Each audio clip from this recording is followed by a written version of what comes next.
What's happening, guys? Welcome back to another video. How's it going? Today is Tuesday, and Tuesday is a good day because I finally got my hands on the Sigma 35mm 1.4 E-mount version. And we're going to put it up against the Sony Zeiss version, the 35mm 1.4 that everybody knows and loves, and see how it compares with focus, image quality, all that sort of stuff. I'm chucking my Atomos recorder on top of the camera, and we're going to go out the back now, have a look at the focus systems, how it works with video focus, and then we'll jump into image quality and some physical characteristics of each lens. Anyway, let's go out the back and get into it. Alright guys, so I've got my setup here, same one I had last time when I tried the 50 and the 50 comparison, the Sigma versus the Sony. So at the moment I've got the 35mm 1.4 Sony on, and down here in the box I've got the Sigma 35mm 1.4. I took the B+W filter off the Sony one just so there's no mistaken image quality or anything. There's no filter on either of the lenses. So let's start with the Sony and go from there. Alright, so you ready? Alright, walk back. Lots of traffic in the background. Keep going, faster, right the way to the thing. Alright, yep, come up again. Oh, lost in there a little bit. This is the Sony one. So as you can see, it's really smooth. Go back again. And up.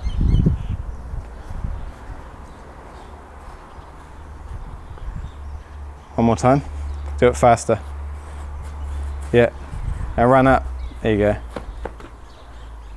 Alright. That works pretty good.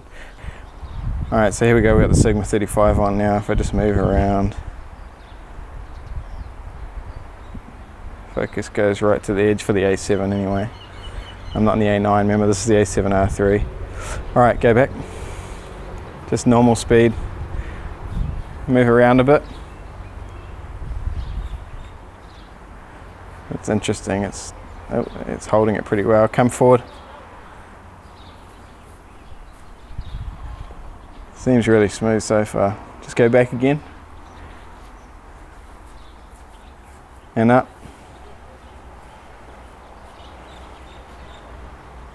One more.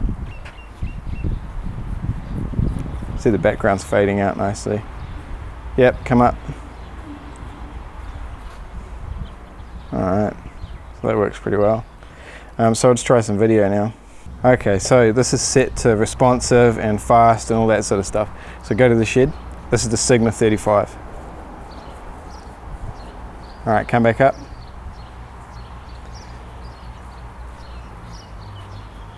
That's a little bit better, I think. Go to the fence. And up again. That is working better. Go to the shed. Alright, so now that I've got the tracking set to fast, the drive speed set to fast, it's working pretty well.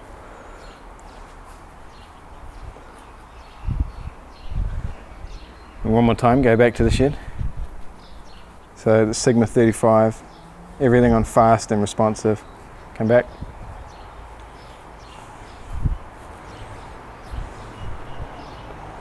Alright, we'll try the Sony. Okay, here we go again. Now we're on the Sony 35mm 1.4 and we're at 1.4 recording. Alright, let's go back to the shed. So you can see on the background, if you pay attention to the trees,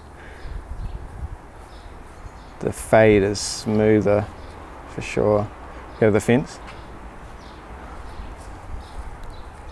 Alright, come up.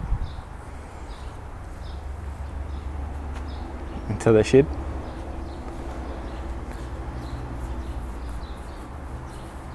And up again.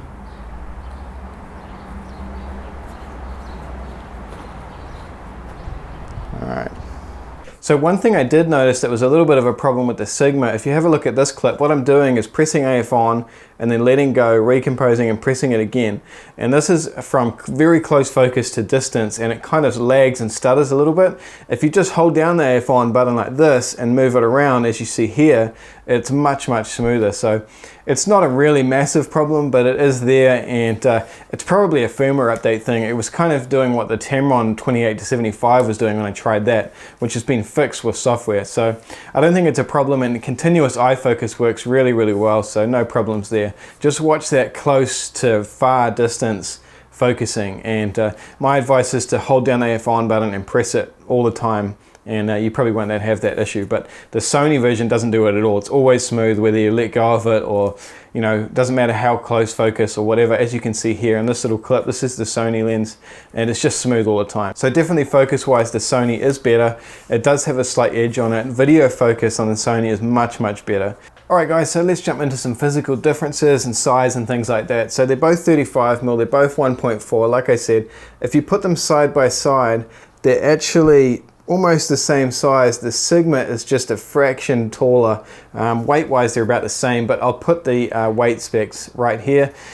Filter size, the Sony is 72mm and the Sigma is 67, just like the Nikon and Canon ones that they came out with. On the back, the Sigma has a weather sealing gasket. The Sony doesn't. I believe it's still, they say it's weather sealed, but it doesn't have the gasket on the back. I don't know. I've had the Sony pretty wet and I've never had a problem. You can watch my review on this lens if you go back to my other videos. Other than that, the only difference is the Sony version has an aperture ring, which is really nice, and it has an option to click or declick, where the Sigma just has a AF and MF switch on there. Another difference about these two lenses is that the Sigma is mechanical focus. It's not fly-by-wire like the Sony version. So for manual focus, the Sigma is probably a little bit better in terms of video purposes, whereas the Sony version is fly-by-wire, and it's not a problem, but it's not as smooth manually focusing as a proper manual mechanical lens. So let's jump into image quality. Now I locked the tripod off and took a series of images on these trees and on this fence at 1.4 to 5.6 with each lens, and they're both really good. I can tell you that they're both really amazing. The biggest difference is that the Sigma is really pink and the Sony is more greener. That was the same kind of issue that I had with the Sigma and the Sony 50. So I'm starting to think when people talk about green colors and stuff like that with Sony cameras that it may be the lenses. So I don't know if this is green or the Sigma's pink, or you know, the other way around or whatever, but I think the white balance and the Sigma you'll see in these fence photos is definitely has a pinker tinge to it. So I don't think that's a bad thing or a good thing. It's just a white balance thing. So if you're in automatic white balance, it's going to even them out anyways, but there is a difference in color in terms of tint. So anyway, let's jump into the image samples and talk about that. Alright guys, so here you go. You can see I've got all the images down here. The yellow ones are the Sigma and the red is the Sony. So I've got them all from 1.4 to 5.6 like I said. So straight off the bat you can see here I've got the Sigma, and all of these are synced. So I've just brought the highlights down and the shadows up and the exposure up because it was a little bit too dark, and I've synced the white balance. What I was talking about before, if you have a look at these two, you can see the Sony is a little bit greener. It's actually quite noticeable. So if I go into compare, and you look at the fence here, you can see once these load, the Sigma is definitely a little bit pinker and the Sony is a little bit greener. Another thing you'll see right here off the bat with the fence is that they both have chromatic aberration wide open at 1.4. The Sony is a fraction worse, but hardly. In the center it's definitely worse here on the Sony. This is at 1.4. Sharpness, I'm really going to give it to the Sony here. It's just got a slight edge at 1.4. That kind of surprised me, to be honest. So straight off the bat, 1.4, the Sony's a little bit sharper and the Sony has a little bit more chromatic aberration. So win and lose both situations. Vignetting is a little bit darker on the Sigma. Other than that, both really nice lenses. To 2.8. So Sony on the right, Sigma on the left. Again, both really good. If you have a look at the fence, chromatic aberration is pretty much gone now. It's a little bit more on the Sony here still, but it's hardly at all. Remember, these are both really easy to fix as well. One thing I'm going to do is just quickly skip back to 1.4 and have a look at the background. So Sigma on the right this time, Sony on the left, And to me, the Sigma looks better, which is surprising. This is the first time I've looked at the images as well, guys. So to me, the Sigma looks a little bit better in the background. Yeah, definitely. If you have a look at these branches here, I think that's due to chromatic aberration, but to me, the Sigma looks better in the background at 1.4. Let's just jump straight to 5.6. So Sigma on the right, Sony on the left at 5.6. Wait for them to load. Wow. The Sigma is much sharper at 5.6. Not really a problem for me because I'm never really shooting a 35mm at 5.6, but definitely a lot sharper on the Sigma. If we go to the edge here, that's a surprise. That really takes over there. I thought it would be a little bit more even, but that's a fairly noticeable difference at 5.6. So it seems the Sony is sharper at 1.4 and the Sigma is sharper when you stop it down. Right, let's just jump over to these fence photos. So 1.4 Sigma on the right, Sony on the left again. If you zoom in, wait for that to load. There we go, so that's loaded up. And again, I'm gonna say the Sony is a little bit sharper at 1.4. So in the middle here, you can definitely see it sharper at 1.4 here.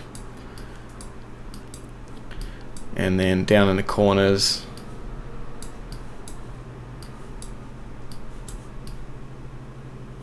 yeah, pretty obvious that the Sony's sharper at 1.4 there. If we go down to 5.6 here, so again, Sigma on the right, Sony on the left. So at 5.6, the Sigma's definitely sharper than the Sony, but you know, wide open, the Sony's looking heaps better. That's a big surprise for me. I didn't expect that, honestly. All the Sigma lenses I've had and the 50, you saw my comparison with that. Go back and have a look at it. So that's a surprising result. For me, I didn't expect that. I thought the Sigma would be sharper at 1.4, at least as sharp as the Sony. I don't know why. I've just in the past experienced the Sigma lenses, the Art Series ones, being really sharp at 1.4, so it's always been a plus side. So that's it, guys. Thanks for watching. I'm gonna upload the RAW files to Dropbox now, and you can download them, play with them all you like, have a look. You guys let me know what you think. I just got it today, so you know, this is new to me. This is the first time I've seen the images, and it's a bit of a surprise. I thought the Sigma would be better at 1.4. Maybe it's a copy variance thing, I don't know, but have a look for yourself and let me know what you think. Thanks a lot for watching, guys. I'll see you in the next video.